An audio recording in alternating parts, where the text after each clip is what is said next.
Today is Friday, July 31st, and this is a review of Apple's earnings.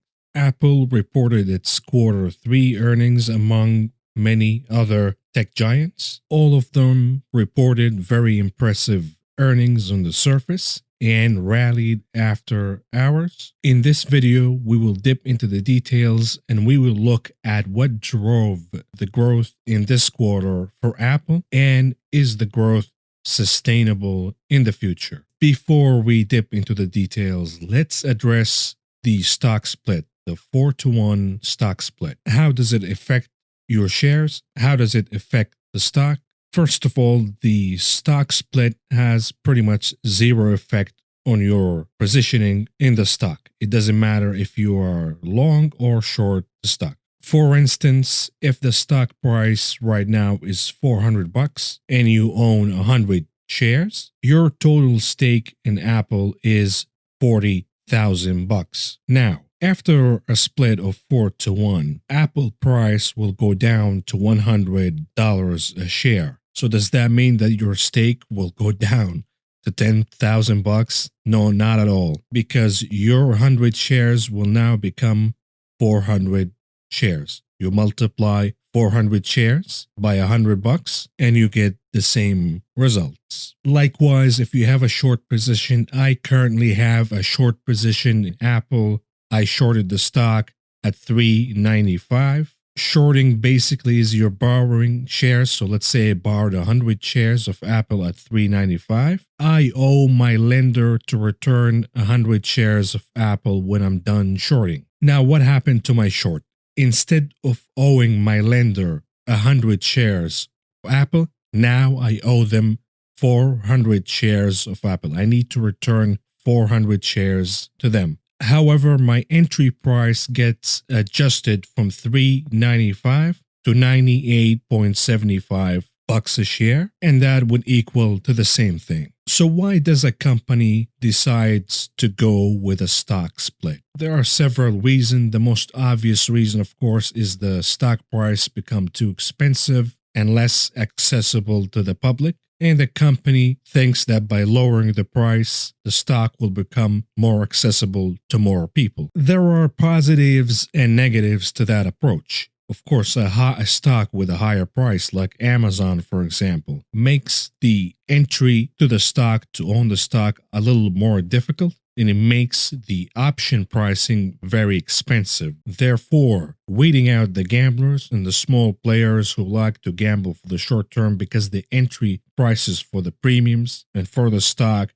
is very high. A cheaper stock, of course, has the opposite effect. It is easier to trade. The option premiums are cheaper, thus attracting more traders and more activity. And of course, it's a vehicle for the company to reward its shareholders in theory. For instance, instead of having 100 shares appreciating 5% a year, now you have 200 shares appreciating 5% a year. That is, of course, in theory, because the velocity of the move in the stock once it splits also gets reduced. Also makes share buybacks easier for the company, and it generates excitement in the short term for the stock because a lot of investors think that buying 100 shares now will mean that they will own 200 later and therefore doubling, or in this case, quadrupling their stake.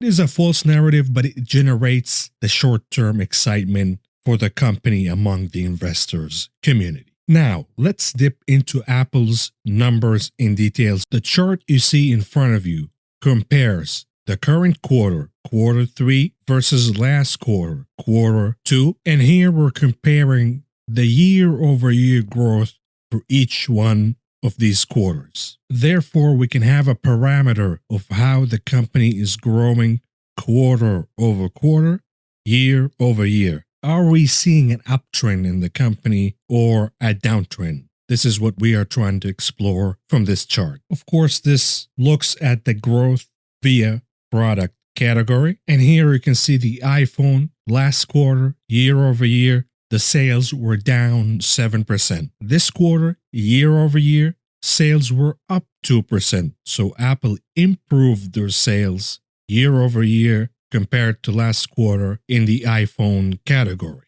What about the Mac? The Mac had a big increase last quarter, year over year. Sales were down 3%. This quarter, sales were up 22% year over year. Likewise, the iPad. The iPad for last quarter was down 10% year over year in terms of sales. This quarter is up a huge percentage, 31% a year over year. So big growth for the iPad category. What about wearables? Wearables last quarter grew 23% year over year. This quarter, that growth slowed down to 17% year over year. So wearables did not fare as well as the iPad, Mac, and the iPhone. When you look at services, the highest growth category in Apple, and upon this category, a lot of analysts are upgrading Apple's price, or were upgrading Apple's price in past years. That yes, their hardware business is slowing. However, its services business is growing, therefore justifying the premium in Apple stock and justifying its high-flying valuations. So what happened to the services category? Well, last quarter, the growth was 17% for the same quarter, year over year. This year, the growth slowed down to 15% for the same quarter, year over year. So we're seeing negative trends in terms of growth for services and wearables category. Now, the Mac and the iPad is what really drove the growth for this quarter. So let's take a look at what was the reason behind it. In my opinion, the reason for the surge in Mac and iPad sales is the stay-at-home/work-at-home culture. Parents, workers upgraded their Mac equipment to work at home, and they bought iPads for their kids to do their schooling from home. And therefore, you see the surge in both categories. This was not a result of the stimulus money or any increase in unemployment benefits that people spent on buying Apple products. Because if that was the case, you would have seen a bigger surge in the iPhone category. So that's not what happened here. It was a one-time, one-quarter wonder upgrade cycle for the Mac and the iPad for people to work and go to school from home, meaning that we are unlikely to see that growth continuing in next quarter and the quarter after. And of course, we know that stocks forward-looking mechanism. So all of this growth is already priced in the stock. The question is, which category will drive Apple's growth in the quarters and the years to come? When we look at the largest growth driver for the last few quarters, services is actually trending negative this time around for the first time. So is wearables category trending down again. Assuming that the iPad and the Mac had a one-time upgrade cycle and will trend down thereafter, then services is a no-go for growth. Wearables, no-go for growth. iPad, no-go for growth. Mac, no-go for growth. And the only category we're left with is the iPhone. Well, we have news that Apple will delay the production and the release of the new iPhone. We knew that before Apple announced it because we have seen indicators from suppliers that the iPhone will be delayed. Combine that with the continuing theme of the weakening in consumer power, consumer purchasing power, as unemployment benefits disappear, as incomes are reduced, savings are drained, and furloughs and job losses become permanent. Where will the demand for the new iPhone come from? Apple knows that. This is why they're delaying the phone. The new iPhone release will bomb in the current economic conditions. Therefore, we're looking at a company that reached peak growth where we can't see any category growing further from here. And of course, this is why Apple announced the stock split. Absent to the news of the stock split, this would have been the story. The chart you're looking at right now would have been the story. That yes, we've seen a big super cycle of upgrades in Macs iPads because of the stay-at-home environment, a one-time upgrade, but wearables, services are trending negative for the first time, and the iPhone is a no-go for growth because the new iPhone will be delayed and will have weaker demand. Apple would have trended negative after hours. So the management made a clever decision to decide to go with the split right now to distract from the facts in the numbers that they've reported. And of course, I know the argument, a lot of people already said it on Twitter and other social media platforms, that yes, the Apple bear argument been,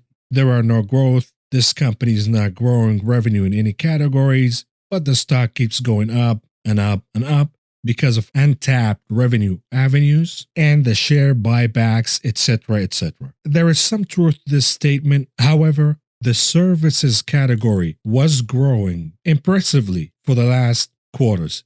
This quarter is the first time we've seen the services growth trending negative. Therefore, in the past, there was an argument that there is an avenue for Apple's growth, and that is the service category. Now, that is falsehood, and we've seen the services category trending negative. So this time it is different. It is a stock that rallied over 100% from the bottom, over 80% for the same quarter, year over year, yet delivered very little growth compared to the stock's movement. I think that we're seeing a little bit of excitement here about the stock split.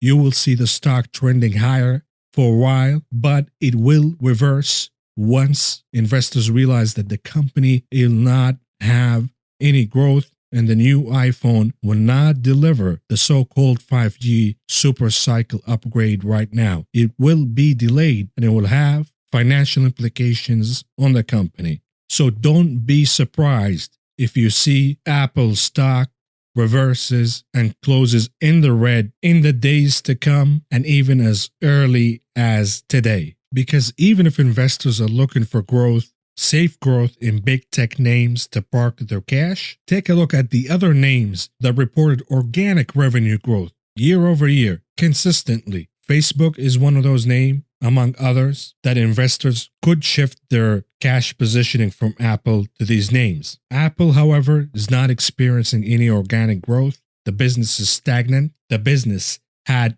a one-quarter wonder of an upgrade in the iPad and the Mac category that will disappear in the next quarter and the quarters to come, and the company will stand naked with no growth driver to show for. Therefore, I maintain my bearish position on this stock, and I believe that this stock, once the whole stock split mania is over, will reverse and trend lower. If you found the information presented in this video helpful, please subscribe, press the like button, the notification button, and follow me on social media.